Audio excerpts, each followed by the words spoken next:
Hi everyone. The last video I spoke to you about your feet, a little test that you can do to test whether you've actually got proper feet function or not. And then I suggested that we would do another video to discuss what to do about it. Here we are. So there are two big things you can do. The first one is stop sitting in chairs.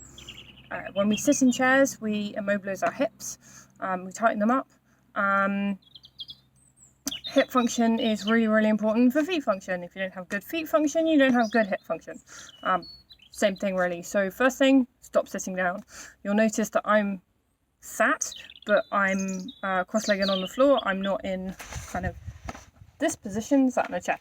So that's the first thing. The second thing is get rid of these things. So that's exactly what I'm going to do. Noticing I'm sporting some very cool socks, of which I will go through in a minute. So these are barefoot shoes, which I've discussed with you before. As I said, pointy section is above the big toe and super wide through here. Actually, these are some new style Vivos that have just come out. They're actually not as wide as they used to be. They have got a little bit narrower, I've noticed. So do shop around. Not all wide barefoot shoes are necessarily wide for you, depends on your foot. Same with anything really. So if you are going to wear shoes, wear a barefoot friendly shoe that's super flexible and bendy and wide and all that kind of stuff. But the best thing, get rid of them. So that's exactly what I'm going to do. I did have a pair of socks on underneath. These are funky socks, they're little toe socks. So it allows me to demonstrate what I'm going to do with you today. So the first thing is I want you to physically move your toes. So we're going to sit here and we are literally going to move the toes. Physically move them. Get them all around, different directions, all down through the toes. I'm just going to do most of this on one foot, just so that you don't have to sit through me doing this on both feet. Just trying to keep the videos quite short. But this is what we're doing. Really move all of those toes.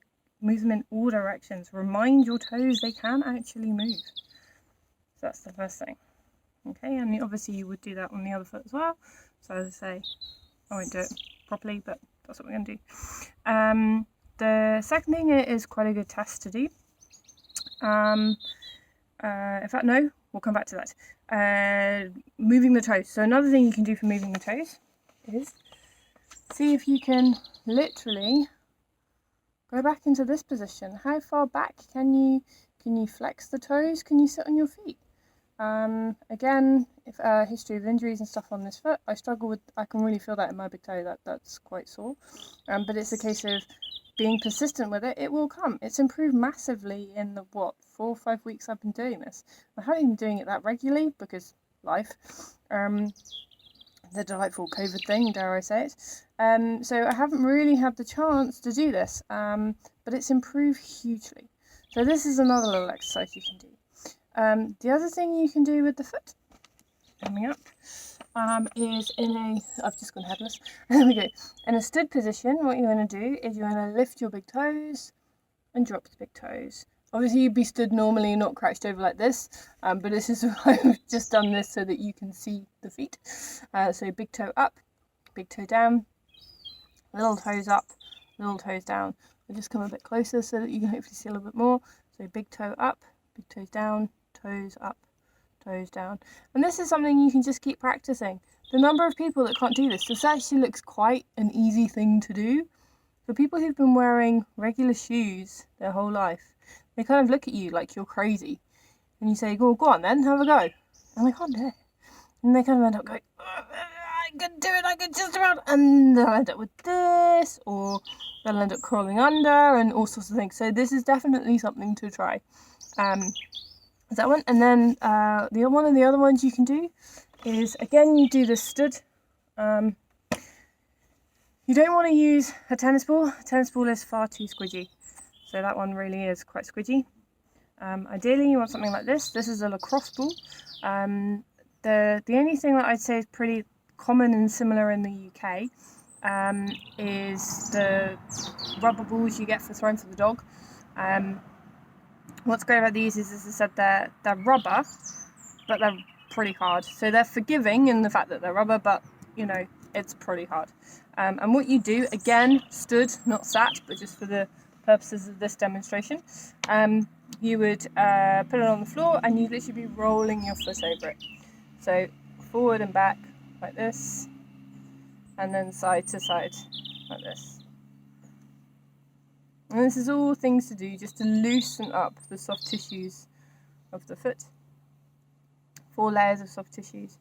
So it's just really kind of getting them all moving again. There we go. You kind of don't want to use, again, as I said, you'd be stood, standing on the ball, not in this crouched position that I am, but, you know, doesn't really matter. What I would say is you're not going to go to a level of pressure that hurts. What you kind of want to do, you want to feel it, so it's something that I call positive pressure. So you do want to be able to feel that on the foot. It's not kind of like you're not giving yourself a tickle, but equally you don't want to stand on it so hard that where the soft tissue has had to harden, where it's had to do the job of the muscles and the joints and the bones and all this kind of stuff, that actually, plantar fasciitis, anybody? It's as I said, you don't want to really kind of push down very, very hard because it will hurt. So as I said, positive pressure. Do what feels good, as they say.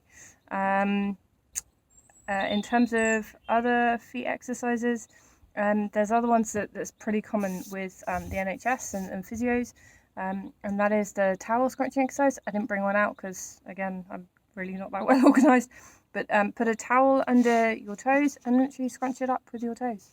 See if you can do this sort of thing, you know.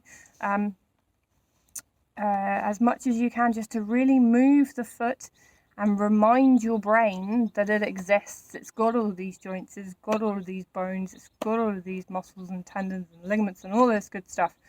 Use them, you know. So that's really the big thing. So if you do nothing else, all of these exercises are all very good, but they are quite time consuming. It's a bit on the too difficult list really for me. The big one is don't sit in chairs, take your shoes off. Gorgeous weather at the moment. I don't know if this is going to be quite timely with the whole COVID thing that we've got going on at the moment. So everybody's in lockdown, which is great. Not great, but you can stay home. We can take our shoes off. Yeah. If you've got the opportunity to take your shoes off, take them off under the desk at work when we get back to work. Where just take off your shoes. And if you can't do that, then as much as possible, go for something that is really wide, really flexible and really flat, so that you can mimic being barefoot as much as possible. Okay, so hopefully my ramblings haven't bored you, and I will speak to you later with the next part of our chain being the ankle, and what we're going to do about that to make sure that we have got a good degree of dorsiflexion, so that we can go forward. Oh, I cheated then. So that we can go forward to about kind of 35 degrees. That's what we're looking for in the ankle. But we'll come on to that next time.